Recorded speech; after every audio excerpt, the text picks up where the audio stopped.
Hello, everybody, and we are in the 36th chapter of this wonderful book called History of the World by H.G. Wells, and this is the 36th chapter, Religious Developments Under the Roman Empire.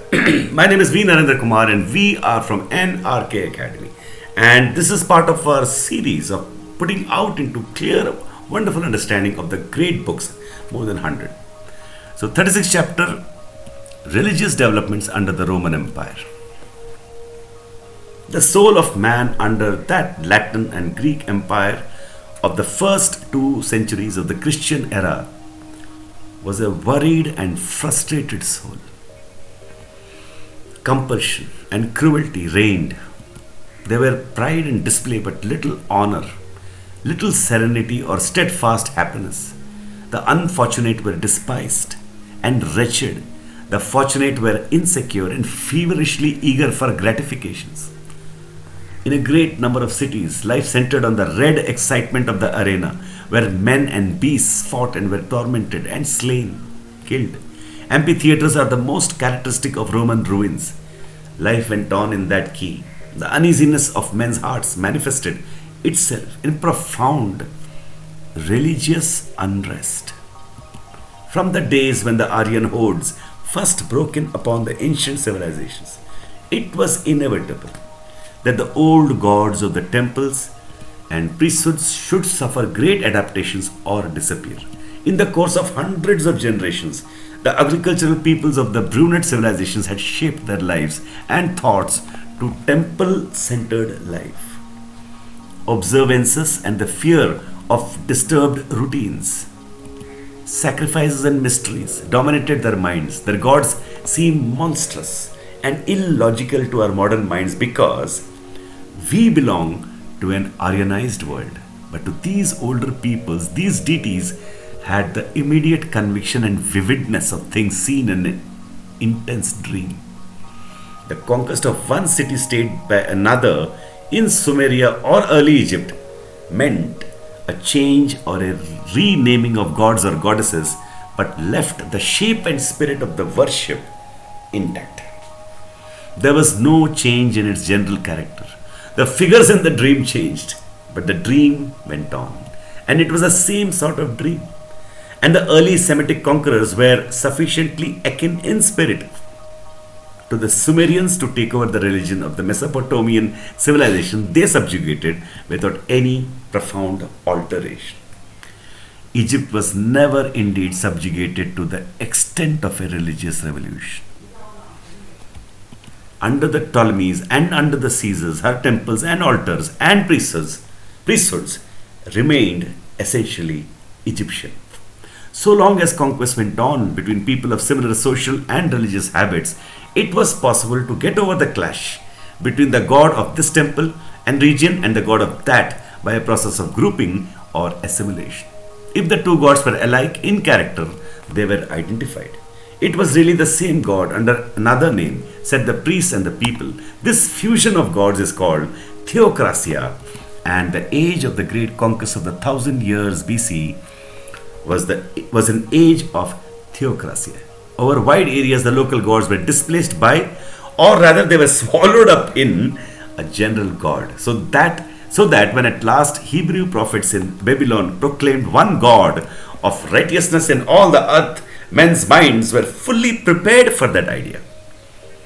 But often the gods were too dissimilar for such an assimilation, and then they were grouped together in some plausible relationship.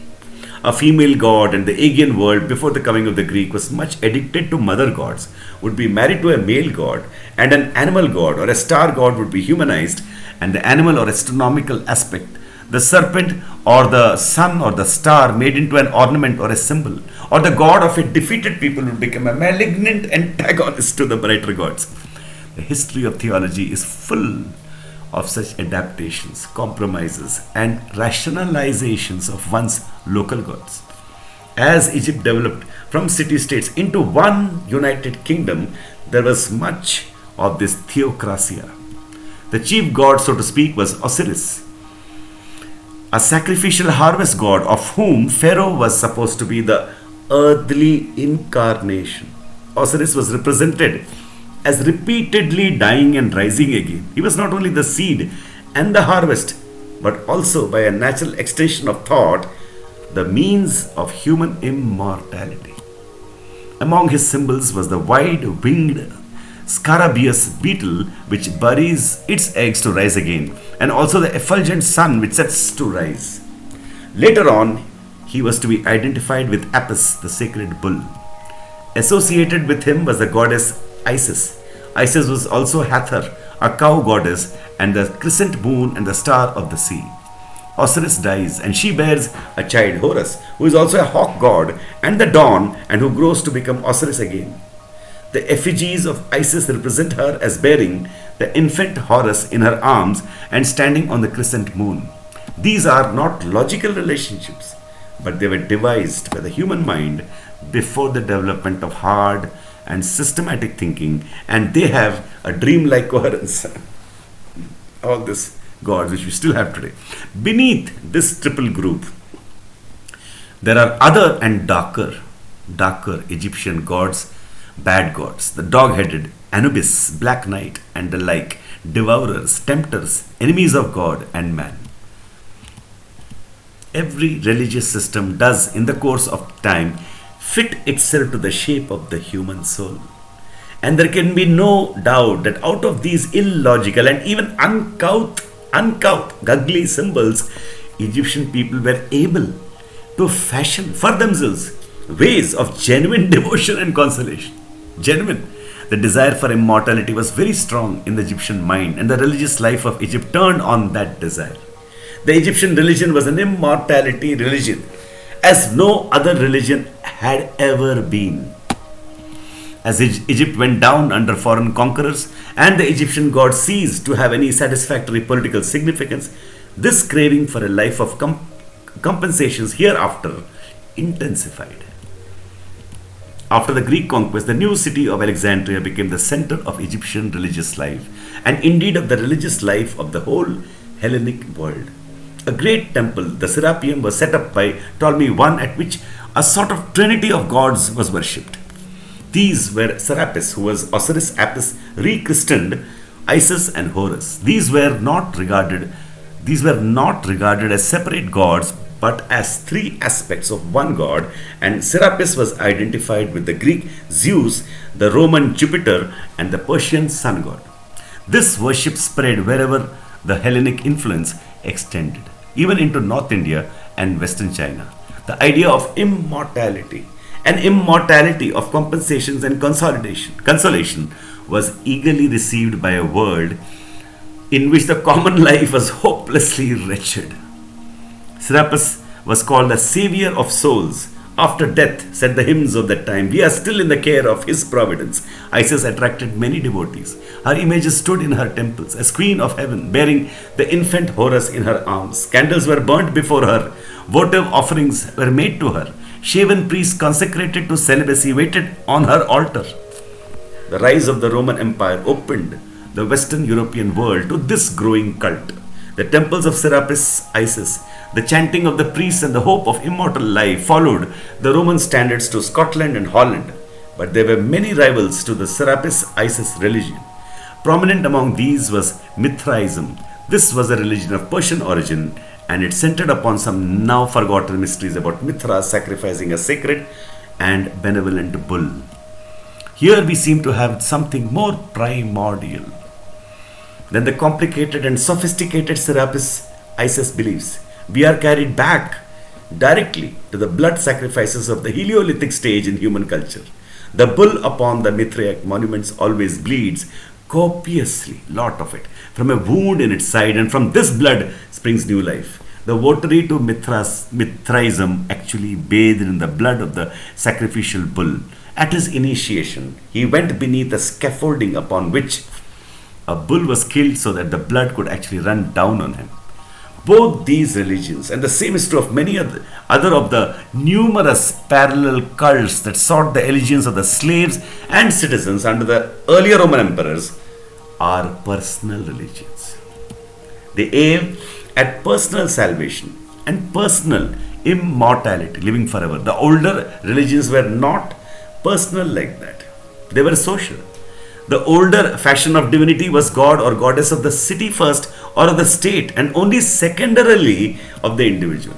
The sacrifices were a public and not a private function. They concerned collective practical needs in this world in which we live. But the Greeks first and now the Romans had pushed religion out of politics. Guided by the Egyptian tradition, religion had retreated to the other world. These new private immortality religions took all the heart and emotion out of the old state religions, but they did not actually replace them. A typical city under the earlier Roman emperors would have a number of temples to all sorts of gods. There might be a temple to Jupiter of the capital, the great god of Rome, and there would probably be one to the reigning Caesar. For the Caesar had learnt from the pharaohs the possibility of being gods. In such temples, a cold and stately political worship went on. One would go and make an offering and burn a pinch of incense to show one's loyalty. But it would be to the temple of Isis, the dear queen of heaven. One would go with the burden of one's private troubles for advice and relief. There might be local and eccentric gods. Seville, for example, long affected the worship of the old Carthaginian Venus. In a cave or an underground temple, there would certainly be an altar to Mithras, attended by legionaries and slaves. And probably also there would be a synagogue where the Jews gathered to read their Bible and uphold their faith in the unseen God of all the earth. Sometimes there would be trouble with the Jews about the political side of the state religion. They held that their God was a jealous God, intolerant of idolatry, and they would refuse to take part in public sacrifices to Caesar. They would not even salute the Roman standards for fear of idolatry. In the East, long before the time of Buddha, there had been ascetics, men and women who had gave up most of the delights of life, who repudiated marriage and property and sought spiritual powers and an escape from the stresses and mortifications of the world in abstinence, pain, and solitude. Buddha himself set his face against ascetic extravagances, but many of his disciples followed a monkish life of great severity. Obscure Greek cults practiced similar disciplines, even to the extent of self-mutilation. Asceticism appeared in the Jewish communities of Judea and Alexandria also in the 1st century BC. Communities of men abandoned the world and gave themselves to austerities and mystical contemplation. Such was the sect of the Essenes. Throughout the 1st and 2nd centuries AD, there was an almost worldwide resort to such repudiations of life, a universal search for salvation from the distresses of the time. The old sense of an established order, the old confidence in priest and temple and law and custom had gone.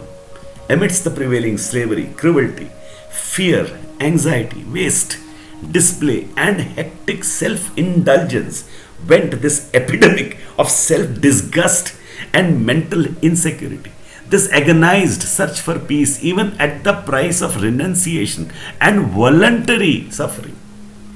This it was that filled the Serapeum with weeping penitents and brought the converts into the gloom and gore of the Mithraic cave. And that is the beautiful chapter of the religious beliefs.